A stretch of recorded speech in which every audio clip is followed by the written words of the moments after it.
Eu quero começar com uma pergunta. Você já sentiu que as suas orações, em alguns momentos, parece que elas não chegam até Deus? Você já sentiu que parece que Deus não visualizou a tua mensagem enviada para Ele? Você já sentiu que parece que em alguns momentos da sua vida, Rosângela, parece que Deus não está te olhando, te enxergando, te vendo? Quantas vezes, Adriano, nós já fizemos nossas orações, já fizemos clamores, já fizemos pedidos a Deus e Deus não nos respondeu? E não é nem porque Ele não queria nos responder, mas talvez porque simplesmente parece que nós não estávamos na presença dEle. Você já pediu direção, instrução, revelação para Deus e parece que Ele não entendeu o que você estava falando? Eu creio que todos nós já passamos por isso, Emílio. Eu creio que todos nós, em algum momento, Jefinho, já enfrentamos um tempo de silêncio de Deus. Parece que Deus nos esqueceu. E por que isso? Hoje eu vou responder para você o porquê. Nem todas as vezes, Dai, que nós clamamos a Deus e Deus não nos responde, e é por conta do que eu vou falar aqui. Mas eu posso dizer que uma parte das ausências de resposta de Deus em nossas vidas acontece exatamente porque nós estamos falhando em um ponto. E é sobre este ponto específico que eu quero trabalhar com você. O texto que lemos, tanto no Salmo 34 quanto no Salmo 51, diz assim, o 34, 18. O Senhor está perto. De quem que Deus está perto? De qualquer pessoa Deus está perto, segundo esse texto? Sim ou não? Não. De quem Deus está perto, segundo esta mensagem, segundo estas palavras do salmista? Ele diz assim, Deus está perto dos que têm um coração quebrantado. Isso significa, Gisele, que existem situações que parece que Deus está longe de nós, que parece que Deus não está nos ouvindo, parece que Deus não está nos vendo. É porque nós estamos longe dele, porque o nosso coração não está quebrantado. O salmista continua dizendo no Salmo 51, e tanto um quanto o outro salmo totalmente inspirados pelo Espírito Santo. Ele diz assim, o sacrifício, aquilo que nós fazemos que vai além das nossas condições, o preço que nós pagamos, ele diz, que agrada a Deus, é o sacrifício de um coração quebrantado e contrito, de um espírito quebrantado. Então hoje eu quero falar mais do que o quebrantamento, eu quero falar de algo que vai além do quebrantamento, mas que o quebrantamento gera isso. E quando nós não temos esta ação, nós não temos orações respondidas, não temos manifestações de milagres, não temos resposta de Deus, não temos manifestações sobrenaturais de Deus, e milagres provavelmente fiquem muito complicados de nós vivermos. O Sérgio Araújo, com certeza, ele está aí. E Sérgio, talvez todos nós em algum momento já clamamos a Deus. Todos nós, Pepe, em algum momento já pedimos algo para Deus e parece que não estava tendo resposta, Elisiane, porque provavelmente o nosso coração não estava quebrantado. O assunto que eu quero tratar com você nesta noite é algo tão simples que todos nós sabemos da importância dele, mas poucos talvez venham praticá-lo como deveriam praticar. E alguns até querem praticar, Roberto, mas por não entenderem o processo, como se fazer, seja por ignorância de como fazer, ou por simplesmente não entender que tem que fazer, eles acabam não tendo resposta de Deus. Eu acho que a maior frustração que nós vamos encontrar é a frustração de Eli, de você ver uma pessoa que está perto de você tendo uma resposta de Deus e parece que ele não te responde, Gesiel. E aí você começa a pensar que Deus tem filhos preferidos, mas Deus não tem filhos preferidos. O que acontece é que para nós talvez esteja faltando quebrantamento. Quando eu começo a falar de quebrantamento, e eu tenho certeza do que Deus quer ministrar. É algo que Deus ele tem nos buscado, Ele tem nos ativado nesse tempo. E se nós não colocarmos isso em prática, Samanta, nós não vamos viver o milagre de Deus. E se tem algo que tem uma necessidade de nós como igreja vivermos, Adriano, nos últimos dias agora, João, é exatamente um quebrantamento na alma e no espírito, para podermos entender Deus. Porque onde não existe, preste atenção nisso que eu estou falando, onde não existe quebrantamento, não existe arrependimento. E onde não existe arrependimento, não existe manifestação de Deus. E onde não existe manifestação de Deus, estamos perdidos. O que Deus nos chama hoje, amados, não é para vivermos uma vida de prosperidade. O que Deus nos chama hoje, amados, não é para nós vivermos uma vida de riquezas financeiras. O que Deus nos chama hoje não é para vivermos uma vida de triunfo e de vitórias onde estivermos. O que Deus nos chama hoje, Vanessa, é para vivermos uma vida de arrependimento e quebrantamento. Porque quando eu e você vivemos o arrependimento, o quebrantamento diante do Senhor, todas as coisas que nós clamamos ao Senhor, se tivermos quebrantados, estaremos perto dEle. E então viveremos o que Ele tem para nós. Posso ouvir um glória a Deus aí?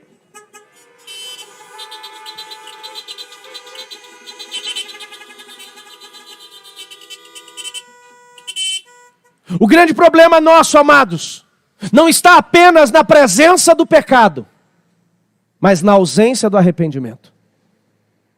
Porque a Bíblia diz que todos nós somos pecadores, e aquele que diz, Reinaldo, que não pecou, esse acaba de pecar. Então o problema, pastora Nelise, não está em você pecar, e não estou te dando chancela para você pecar. O problema da igreja hoje, pastor Odô, é que infelizmente, nós não temos quebrantamento suficiente para nos arrepender. E a ausência de arrependimento, de quebrantamento, tem nos afastado de Deus. Pastor, o que é o quebrantamento? Segundo o dicionário Larousse, quebrantamento significa um coração enfraquecido. O que é um coração enfraquecido? É uma alma enfraquecida. O que é uma alma forte? Um coração forte é uma pessoa soberba, cheia de si, autossuficiente. A sua alma, ela é autossuficiente, sua mentalidade é autossuficiente. E preste atenção no que eu vou dizer agora como seu pastor. Preste atenção nisso. Eu tenho uma formação de coaching pela IBC. Há muitos anos eu trabalho com coaching, mentoreamento, treinamento e palestras. Há muitos anos. Antes do coaching se transformar nessa, como que eu vou dizer hoje, nessa moda que nós vemos hoje, eu já conhecia e trabalhava os princípios do coaching nos meus treinamentos. Mas sabe o que você tem que entender quando se fala de coaching? É muito perigoso. É muito perigoso você viver apenas alguns princípios do coaching. Porque o coaching, quando ele não é baseado no princípio de Deus, e é por isso que aqui no altar eu não uso. Eu uso nos meus treinamentos, eu uso na minha empresa. Mas aqui eu uso ferramentas para dirigir a igreja, conduzir aconselhamentos. Mas eu não fico pregando os princípios do coaching. Sabe por quê? Porque o coaching ele tem um papel de colocar o homem no centro das coisas. Quem está me entendendo, dá um sinal de luz aí. Estão me entendendo? Estão me entendendo? Cuidado. Cuidado com o que tem aparecido alguns treinadores. Porque eles começam a colocar o homem como o centro das atenções.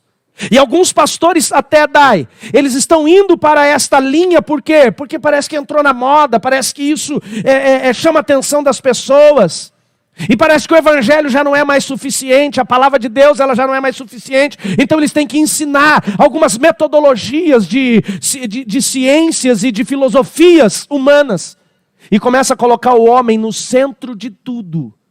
E quando você começa a colocar o homem no centro de tudo, como se ele não precisasse de ninguém, ele é autossuficiente, ele faz, ele é autorresponsável, ele acontece, tudo depende dele. Sabe o que acontece? A alma dele fica uma alma forte. A autossuficiência dele acaba afastando ele daquilo que eu e você precisamos, Sandra, que chama-se quebrantamento. O quebrantamento significa um coração enfraquecido, um coração vencido, um coração, uma alma dobrada, uma alma domada, uma alma acalmada. Agora o coração daquele que está quebrantado, ele vai ser, deixa eu puxar aqui que senão esse negócio vai cair daqui a pouco. Um coração de uma pessoa quebrantada vai ser o quê? Vai se dobrar diante de quem? Vai ser vencido, enfraquecido diante de quem? Diante de Deus. diante de Deus. Ou seja, quando a Bíblia fala de uma pessoa quebrantada, ele está falando de uma alma contrita, um coração contrito. Ou seja, um coração que está disposto a viver a vontade de Deus em sua vida. Esse é o ponto. E um coração contrito nos leva, Vanessa, para uma vida de arrependimento. E sabe o que está faltando hoje na igreja de Jesus? Pessoas que venham viver o arrependimento. Porque o arrependimento, ele é um dos elementos mais importantes da vida cristã. Porque onde não existe arrependimento, eu falei para vocês que talvez o que eu vou falar aqui, aos ouvidos de alguns pareça ser simples, agora de nada adianta nós termos a informação, se não praticarmos essa informação. Para muitas pessoas dentro da igreja, o evangelho se transformou no evangelho informativo, onde ele ensina, mas não vive, e não nos diferencia, se assim vivermos, dos hipócritas fariseus, dos tempos de Jesus, que conheciam a lei, que conheciam a palavra de Deus, mas não viviam aquela palavra. Quem está me entendendo? Diga amém.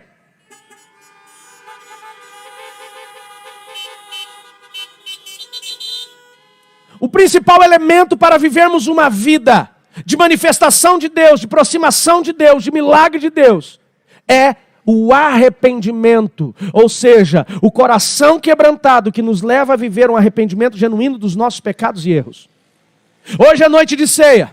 E se eu sair perguntando com o microfone aqui, quem não pecou essa semana, dá um sinal de luz que eu vou entrevistar você. Eu duvido que alguém tenha coragem de dizer que não pecou. Porque todos pecamos. Todos falhamos. Todos erramos. A questão não está no pecado, por mais que eu tenha que, junto com você, fugir da aparência do mal constantemente. A questão principal está, infelizmente, na falta de arrependimento. A ausência de arrependimento da igreja é algo que nos tem levado à destruição. Abra a tua Bíblia comigo em 2 Crônicas 7,14. Coloca para mim, Adrianão. Tira da tela um pouquinho. Eu vou pedir para vocês abrirem uns 4 ou 5 textos agora na sequência, então você fica sem me enxergar por um minutinho aqui. É um texto bem conhecido. A primeira coisa que nós precisamos entender quando se fala de arrependimento, igreja, e esse é um tempo que Deus tem nos chamado para o arrependimento. Há uma pergunta que algumas pessoas talvez tenham se feito: por que veio o Covid? Por que nós temos enfrentado tudo isso?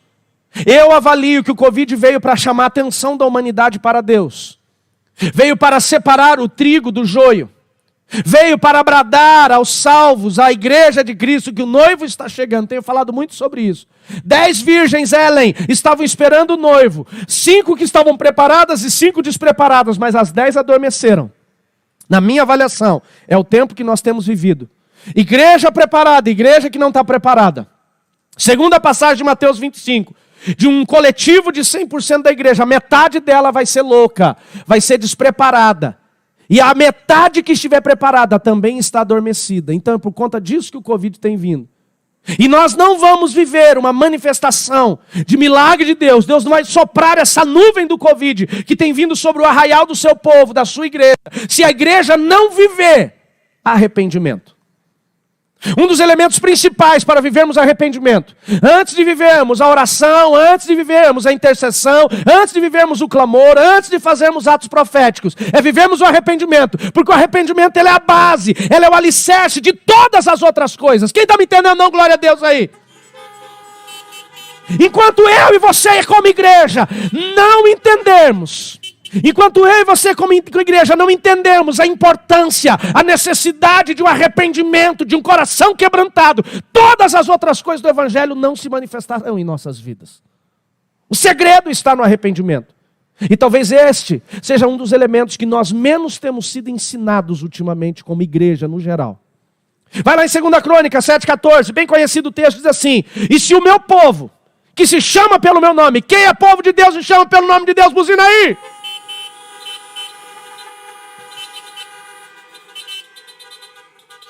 Ele diz assim: se o meu povo que chama pelo meu nome se humilhar, orar, buscar a minha face e se converter dos seus maus caminhos. Sabe o que ele está nos ensinando aqui, Mateus? Ele está nos ensinando a viver, André, o processo o processo do arrependimento. Ele diz, quando você vive, Fernando, a oração, a humilhação, a busca da face de Deus, a mudança dos caminhos, ou seja, o conserto das coisas, ele diz assim, eu ouvirei dos céus. Eu quero fazer uma pergunta aqui. Quantos aqui desde março, pelo menos uma vez, você orou para clamar a Deus por misericórdia nesse tempo de pandemia e para mandar essa doença embora? Dá uma buzinada aí. Você entendeu a pergunta? Pelo menos uma. Pelo menos uma. E eu tenho certeza que muitos já fizeram muito mais essa oração. Agora, se, preste atenção, Deus ainda não mandou essa doença embora. Ele tem o poder para isso, Lilian? Sim ou não? Ele tem só o poder para isso? Ele tem? Dá uma buzinada se Deus tem o poder para isso. Ele tem o controle de todas as coisas. Tem um pastor aí de São Paulo que acho que não avisaram ele que Deus é onipotente. Ele apareceu numa live esses dias dizendo que Deus não é onipotente. Eu acho que pregaram errado para ele, ensinaram errado. Deus tem o controle de tudo. Amém, queridos? Agora preste atenção. Se Deus não soprou essa nuvem da doença de cima do arraial da igreja ainda, se Deus não mandou embora essa doença do nosso país e do mundo ainda, e nós temos orado, significa que provavelmente, segundo esse texto aqui, Ele não tem ouvido, porque Ele diz assim, se o meu povo que se chama pelo meu nome, se humilhar, orar, buscar a minha face, converter dos seus maus caminhos, então eu ouvirei dos céus. Se Deus não está ouvindo, é porque alguma coisa nesse processo está errado. Ele diz, eu ouvirei dos céus, perdoarei os seus pecados e sararei a sua terra. Onde não existe arrependimento, não existe restauração, cura e perdão de pecados. Não existe. Sabe por que talvez nós ainda estamos sendo assolados por tudo que tem acontecido? Porque talvez ainda exista ausência de arrependimento em nossas vidas, Elisa. Talvez é isso. Agora abra a tua Bíblia comigo em Atos capítulo 3, verso 9. Então a primeira coisa que nós precisamos entender é que o arrependimento ele vai trazer, Edson, o arrependimento ele vai trazer terra sarada, família curada, restauração sobre as nossas vidas. A segunda coisa que nós precisamos entender é quando nós nos arrependemos. Onde há arrependimento genuíno, há perdão de pecados. Atos 3,19 diz assim, arrependei-vos, se arrependam. Pois, e convertei-vos, porque onde tem arrependimento tem conversão. Onde tem arrependimento tem mudança de vida. Ele diz arrependei-vos e convertei-vos, para que sejam apagados os vossos pecados, e venham assim os tempos de refrigério pela presença do Senhor. Talvez você diga assim, pastor, eu não tenho suportado a opressão, a angústia, a falta de paz, eu não tenho recebido o refrigério do Senhor.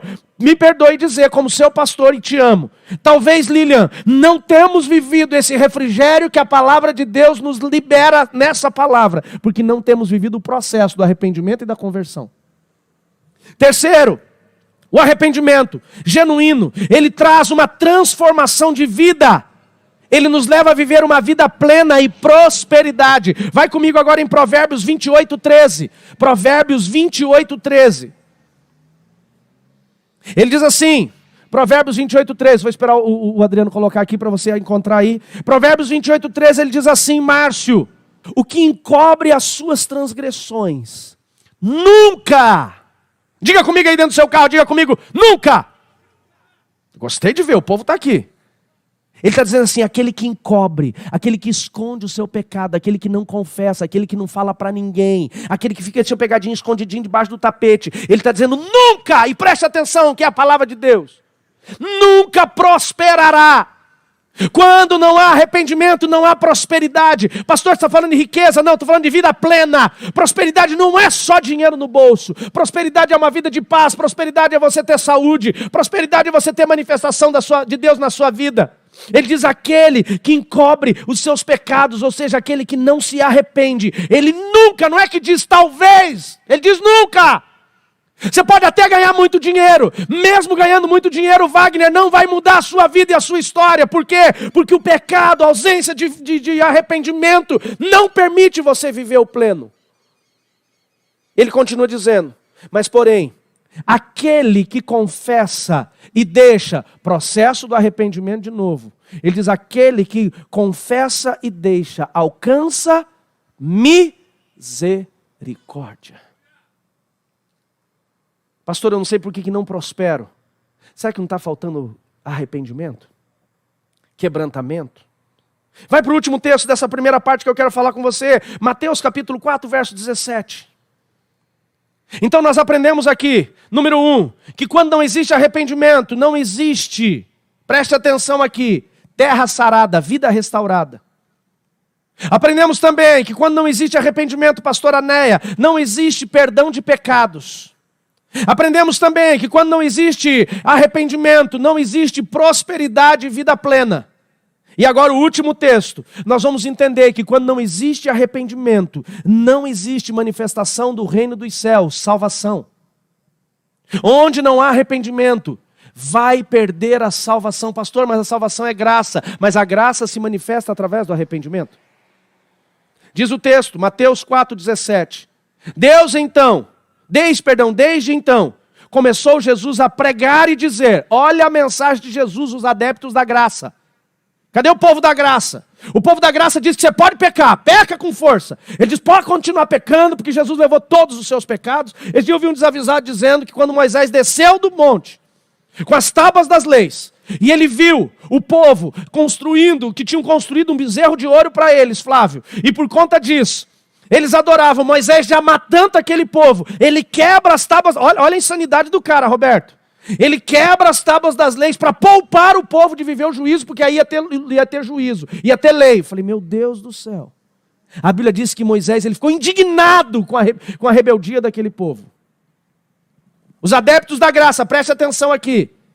Mateus 4,17, preto, diz assim, então Jesus começou a pregar. Aqui está falando do início do ministério de Jesus.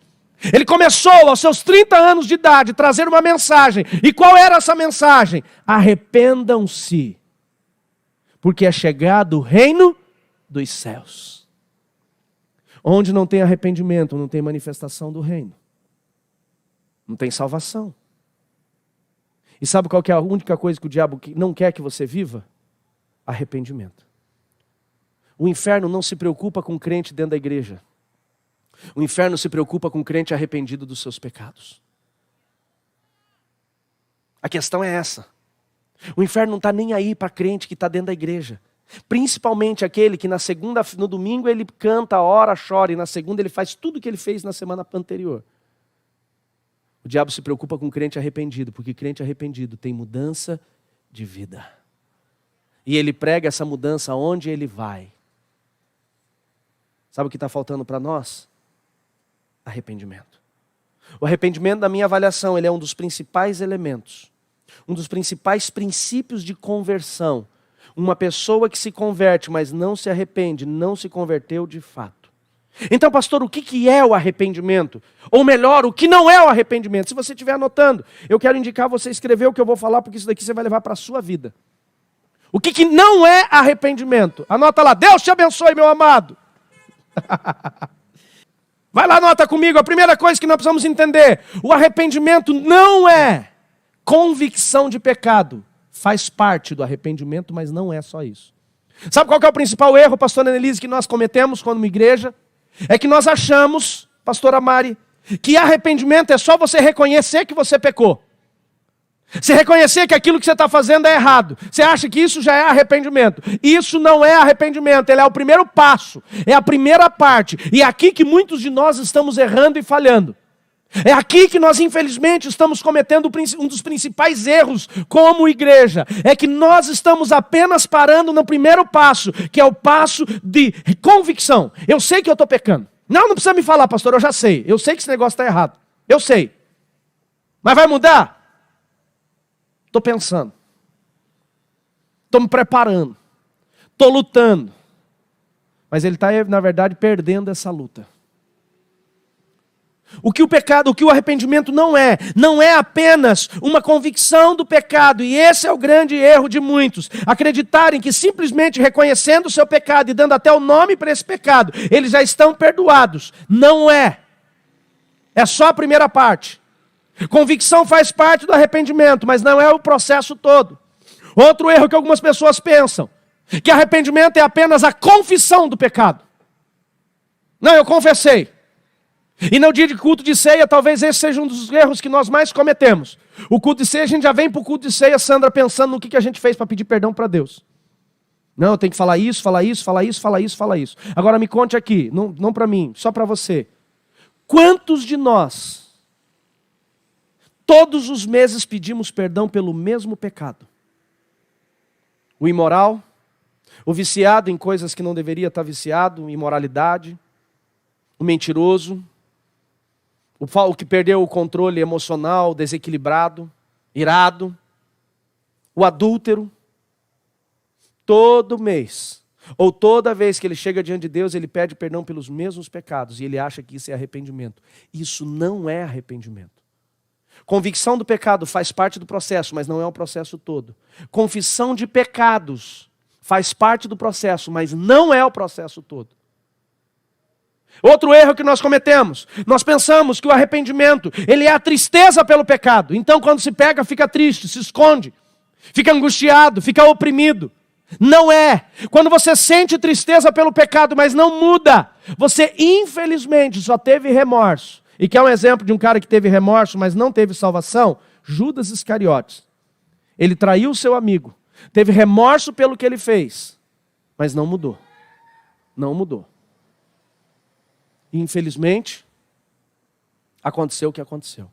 Então, pastor, o que é o arrependimento genuíno? O arrependimento genuíno, ele preste atenção em mim, quando eu reconheço o meu pecado, quando eu confesso o meu pecado, quando a minha alma fica tão angustiada que ela me confronta pelo pecado, e daí não é a alma, é o Espírito Santo que habita em mim. Quem tem o Espírito Santo habitando em ti aí, dá uma buzinada onde você está.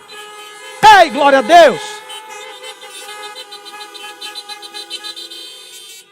Quando eu não sinto angústia pelo pecado, o negócio está complicado na minha vida. Quando eu não sinto angústia no pecado, o negócio está complicado na minha vida. Então vamos voltar. O arrependimento, ele é ter convicção do pecado, saber o que é pecado, dar nome ao pecado, porque tem uma parte da igreja que o cara peca e ele quer santificar o pecado dele. Não, mas isso não é pecado, isso é legalismo, isso é religiosidade, porque a Bíblia diz: Deus é um pai que corrige os seus filhos porque os ama. Se eu estou te confrontando é porque eu te amo. Senão não estaria. Eu deixava você ir para o inferno. E ele me chamou de legalista. Não preciso nem dizer o que aconteceu. Não, vamos para frente, não vou nem continuar aqui. Então primeiro eu reconheço. Tem uns que não reconhecem. Depois eu confesso. Eu tenho que ir para Deus. Eu tenho que ir para quem eu errei. Porque tem muita gente que comete o erro do arrependimento que ele só confessa para Deus. A Bíblia diz: confesse para o Senhor que seja perdoado. Confesse para o seu irmão para ser curado. O cara trai a esposa, mas confessa só para Deus. Mas quem foi traída? Foi a esposa, então ele tem que confessar para ela. Ele rouba o patrão, ele reconhece só para Deus, mas ele não volta de restituir o que ele roubou do patrão. Ele mente para o cliente, para a família, para a esposa, para todo mundo. Aí ele vem todo culto de ceia, confessa o pecado da mentira, por remorso. Mas ele não restaura com quem ele mentiu. Aí ele não vive o processo de mudança. Mas diante de tudo isso, além de reconhecer, além de confessar, além de não ter apenas um remorso, mas de ficar triste pelo pecado, o arrependimento genuíno mesmo, ele nos traz, Márcio, a mudança. Mudança. A palavra arrependimento, e no grego significa metanoia. Metanoia significa mudança de mente. Então a palavra grega quer dizer, do arrependimento, uma mudança de mentalidade. Não adianta você ficar triste, não adianta você ter convicção do pecado, não adianta você confessar o seu pecado, se não houver mudança. Por isso que o último passo do processo do arrependimento, Sônia, é deixar o pecado. Agora deixa eu te fazer uma pergunta, olha para mim aqui se você está comigo. Olha para mim, ouça o que eu vou te fazer uma pergunta. Pastor, como é que eu posso saber se eu tenho vivido uma vida de arrependimento ou não? Nos últimos 2 anos, tua vida mudou em alguma coisa? Você mudou em alguma coisa referente ao pecado? Você conseguiu deixar alguma coisa que te afastava de Deus? Se nos últimos 2 anos não houve essa mudança de mentalidade frente ao pecado, existe uma ausência de arrependimento aí em você. Hoje, quando eu preparava o esboço dessa mensagem, antes de pregar para você, Deus ministra o meu coração e eu comecei a avaliar. A minha vida toda, desde que eu voltei para Jesus genuinamente, não levava uma vida de crente safado como eu levei no passado, na brincadeira, no pecado, arrependia de pecado. Eu era assim, eu arrependia de pecado e toda semana, mas toda semana eu estava fazendo os mesmos pecados. Já viveu isso? Alguém aqui? Não precisa falar, eu falo o meu. Eu confessava para Deus todo o culto. Toda hora que eu dobrava o joelho, que eu ia almoçar, eu falava, Deus, me perdoa porque eu fiz isso, eu fazia aquilo, porque eu achava que arrependimento era só isso. Ficar falando. E amado, se eu ia num culto assim que manifestava uns capeta, então aí começava a confessar tudinho. Eu falava, vai que pega eu. Vai que pega eu. E eu começava a confessar, os capetas estavam pegando lá e eu confessando, Jesus, eu fiz isso, Deus, o que eu fiz aqui? Eu fiz também, eu me arrependo, Jesus, me arrependo. Mas não é um arrependimento não, era só medo. Era remorso. Não tinha mudança. Então hoje à tarde eu comecei a avaliar a minha vida. Desde que eu voltei para Jesus genuinamente, João. E eu comecei então a fazer uma avaliação. Se há de fato uma mudança, uma transformação. Nesses 16 anos que eu tenho caminhado genuinamente com Jesus. E eu posso dizer pela misericórdia de Deus que sim há. Mas eu achei muito tempo, 16 anos, então eu diminuí para 10, para ver se ainda há arrependimento. Porque às vezes foi aquele arrependimento, Gisele, lá atrás, e daí eu esqueci. E graças a Deus houve, e eu vim, até eu cheguei nos últimos 2 anos. E eu comecei a avaliar a minha vida dos últimos 2 anos, e eu comecei a falar, Deus, será que eu tenho vivido arrependimento? Será que eu tenho vivido uma mudança de mentalidade? E é essa pergunta que você precisa se fazer. Se nos últimos 2 anos você não mudou a tua mentalidade, se nos últimos 2 anos você não buscou mais conserto, se nos últimos 2 anos você não deixou coisas que você fazia, desculpe eu falar, falta arrependimento. E se falta arrependimento, você está longe de Deus. Porque a Bíblia diz que Deus está perto do coração quebrantado. Que o sacrifício que agrada a Deus é o coração contrito, que gera arrependimento. Se faz 2 anos que você confessa o mesmo pecado no culto de ceia, desculpa o que eu vou falar. Eu vou ser agressivo demais agora. Mas você não passa de um hipócrita. Se faz 2 anos que no culto de ceia você fala do mesmo erro, e você não teve posição para viver uma mudança, não tem arrependimento. Vai comigo em Romanos 12, 1. Romanos 12, 1. Arrependimento no grego é uma mudança de mentalidade. Isso é metanoia. Quando você muda a sua forma de pensar. Quando você muda a sua motivação. Quando você muda o seu propósito. Se você não mudou a motivação pelo seu casamento, a motivação pelo seu trabalho, se você não mudou a motivação como você olha para as pessoas na rua, não existe uma mudança de mentalidade, então não existe arrependimento. E são estas mudanças de motivação, mudança de propósito, que vão gerar conversão.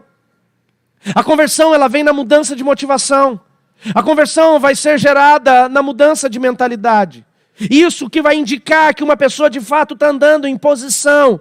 Ela está tomando, conversão significa um caminho diferente, ela está tomando uma conversão, retornando, fazendo o caminho de volta, trilhando um caminho que ela não trilhava antes. Quando Paulo, em Romanos 12, capítulo 12, verso 1 e 2, ele começa a falar sobre essa mudança de mentalidade, ele começa a falar, não se moldeis neste mundo, você tem que sair do que o mundo está vivendo, isso é conversão. Vai lá comigo no texto, Romanos 12, 1 e 2. Portanto, irmãos, rogo, pelas misericórdias de Deus, que se ofereçam como um sacrifício vivo. Preste atenção. O que Paulo fala aqui em Romanos 12. O salmista Davi, o Salmo 51, é o Salmo de Davi falando do arrependimento do seu pecado. É lá no Salmo 51 que Davi, ele reconhece, ele confessa o seu pecado, que ele mostra a contrição, o seu quebrantamento, que ele se apresenta diante de Deus como um lixo. Ele diz, eu não mereço a misericórdia, mas eu clamo por ela. É onde ele diz, eu não rasgo aqui, eu rasgo o meu coração e declaro, eu confesso, Deus abençoe. Eu confesso que somente eu pequei contra o Senhor. Diz o texto aqui. Lá ele diz, o sacrifício que Deus aceita é a contrição de espírito, é o quebrantamento da alma. E aqui Paulo está dizendo, rogo a vocês, misericórdia de Deus, que vocês se ofereçam em sacrifício vivo. Tem pessoa que diz assim, eu estou fazendo jejum, estou fazendo sacrifício. O sacrifício, quem já fez foi Jesus. Jejum não é sacrifício, jejum é só quebrantamento. Jejum é para você quebrar a tua carne, matar a tua carne para você poder ouvir o Espírito Santo. Quem está me entendendo aí, diga amém.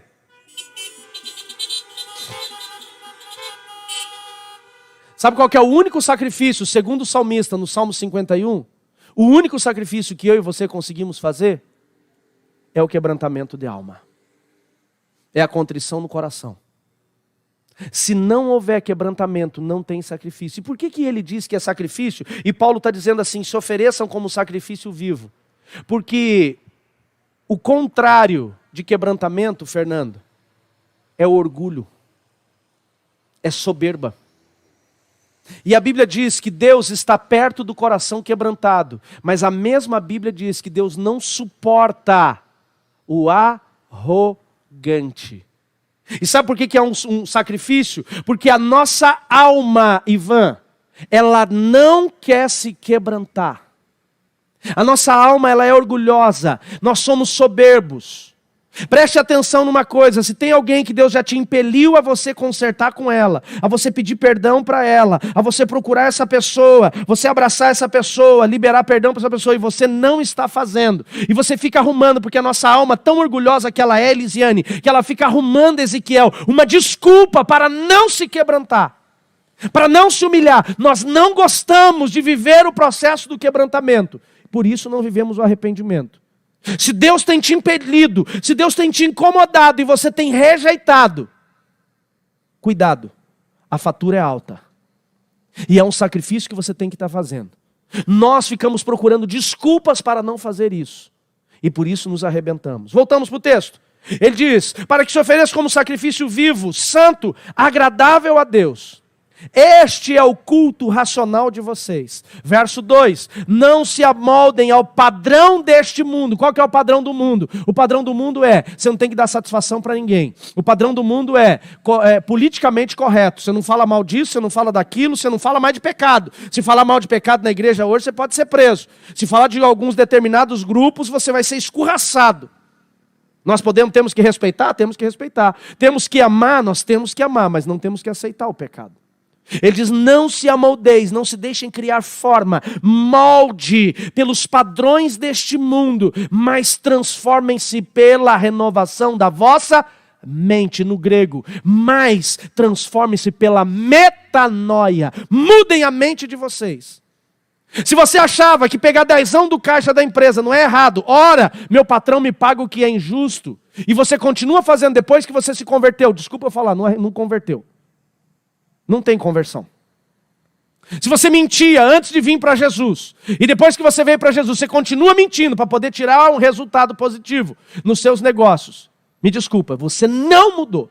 Então não tem arrependimento, não tem conversão.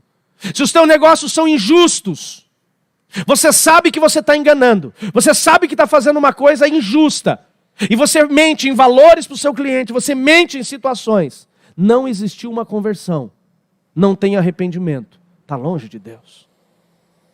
Vocês estão aí ainda? Dá uma buzinada.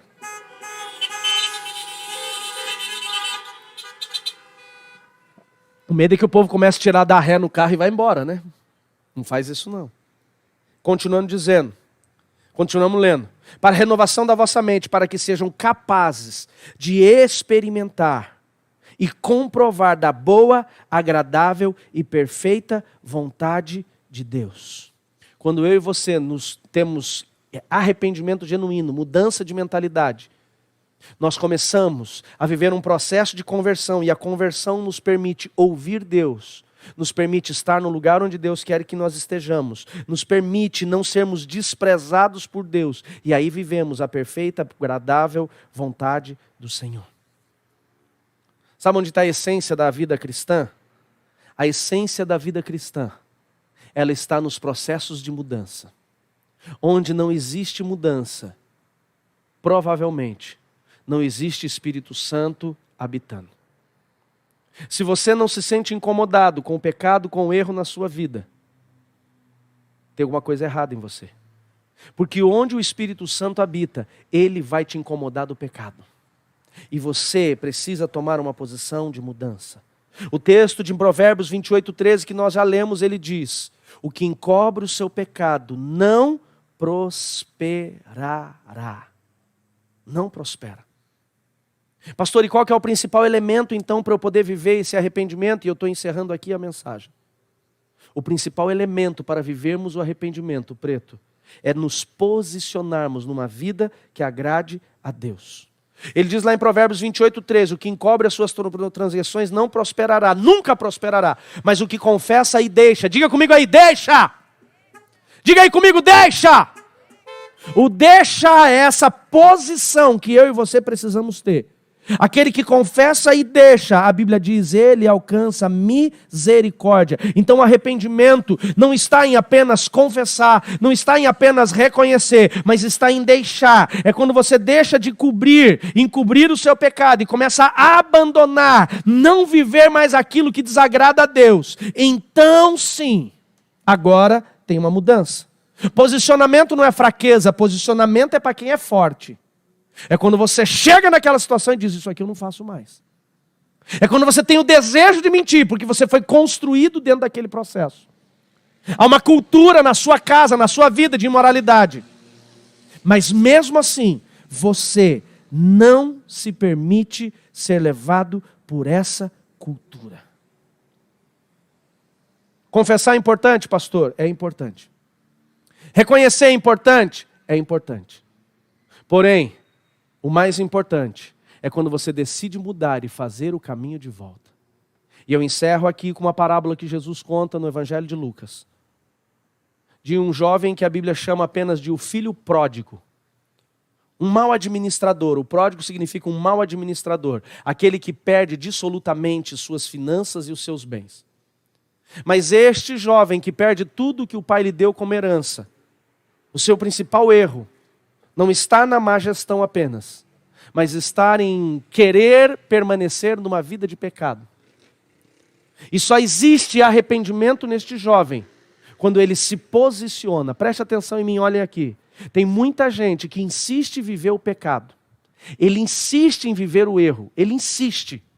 Ele insiste que o que ele está fazendo não traz mal nenhum para ele. E quando ele é confrontado muitas vezes por uma mensagem como essa, ele diz assim, mas é fácil o pastor pregar, ele não está vivendo o que eu estou vivendo. Eu posso dizer para você sem sombra de dúvida que eu já vivi muita coisa, talvez pior do que você. E eu dei muitas vezes essa desculpa, eu não consigo, é impossível para mim. Ele não conhece o ambiente onde eu fui criado, ele não conhece a cultura que eu fui gerado. Mas entenda algo, enquanto eu não me posicionei, a minha vida não mudou. Mudança de mente é quando você para e diz, eu não vou mais viver isso. O filho pródigo ele começou, e pecado ele é processual, prestem atenção nisso. Primeiro ele pede a herança dos pais, ele desonra o pai com o pai vivo. E a Bíblia diz que aquele que busca a sua herança antes do tempo, ele vai encontrar desgraça no seu caminho. Primeiro ele pede a herança, desonra o seu pai, e a Bíblia diz, honra teu pai e tua mãe para que tudo te vá bem. Ele desonrou, já começou ali. Depois a Bíblia diz que ele se afasta por quê? Porque ele não queria ninguém apontando o erro para ele, o dedo para ele. Ele se afasta da família, ele se afasta de quem poderia aconselhá-lo contra o que ele estava fazendo. Depois a Bíblia diz que ele gasta dissolutamente, irresponsavelmente, tudo que ele tinha recebido do seu pai, em pecado, imoralidade, bebedice, tanta desgraceira na vida dele. E tudo isso gerou uma consequência. A Bíblia diz, veio fome naquela terra e ele pereceu. Onde existe pecado, nós iremos perecer. Onde insiste-se no pecado, vai ter miséria, vai ter perda. Nós perdemos. Nós vamos perder. Quarta-feira eu preguei sobre Ló. Ló, ele se afastou de Abraão, foi para uma terra de pecado, foi oprimido naquela terra, levado como escravo dos 5 reis. Abraão resgatou ele, chamou ele para caminhar de novo, ele voltou para aquele lugar, ele não entendeu o sinal. E qual que foi a consequência? Perdeu tudo. Tem muita gente que anda perdendo demais. Você anda perdendo, para de falar, é a culpa do diabo, é culpa do diabo, é culpa do diabo. O diabo só toca naquilo que você deixa tocar. E o principal elemento para a gente deixar o diabo tocar em nós é o pecado. Então a Bíblia diz que ele vai trabalhar com os porcos, vai pastorear porco. O animal mais imundo para o judeu era quebrar uma lei. E lá a Bíblia diz que cai a ficha dele. E ele diz, na casa do meu pai, os funcionários dele comem e vivem melhor do que eu estou vivendo aqui. Ele diz, vou voltar para a casa do meu pai.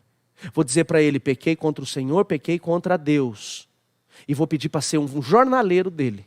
Sabe o que ele estava fazendo? Reconhecendo o seu pecado, confessando o seu pecado, mas também estava mudando. Ele pegou a sua trouxinha, talvez colocou, sabe aqueles desenhos animados que a gente viu, o cara pegar a trouxinha, amarrar num galho de árvore, pendurar no ombro? Provavelmente, eu acredito, eu estou viajando aqui, a Dai viaja comigo também. Colocou a sua trouxinha aqui e ele voltou para casa. Ele fez o caminho de volta. Ele falou, eu vou consertar os erros que eu fiz. Metanoia é você querer viver o conserto. Para de insistir no seu erro. Pecado não se apaga a memória. Eu pequei, deixa passar. Não, meu irmão. Esse negócio de deixa passar para ver se esquece, não. Ele continua te visitando. Consequência de pecado não perde memória, continua te visitando. E sabe quando que ele teve a restituição de tudo? Quando ele voltou para a casa do pai. O pai de longe o viu, correu, e ele falou, pai, pequei contra ti, pequei contra o Senhor. Ou seja, ele reconhece e confessa. E ele fala, voltei para mudar, deixa ser um jornaleiro. O pai falou, não, meu filho não vai ser um jornaleiro. Põe o anel no dedo dele, coloca a roupa, vai ter festa. Por quê? Porque aquele que estava perdido, esse voltou. Esse se arrependeu genuinamente. E Deus restituiu.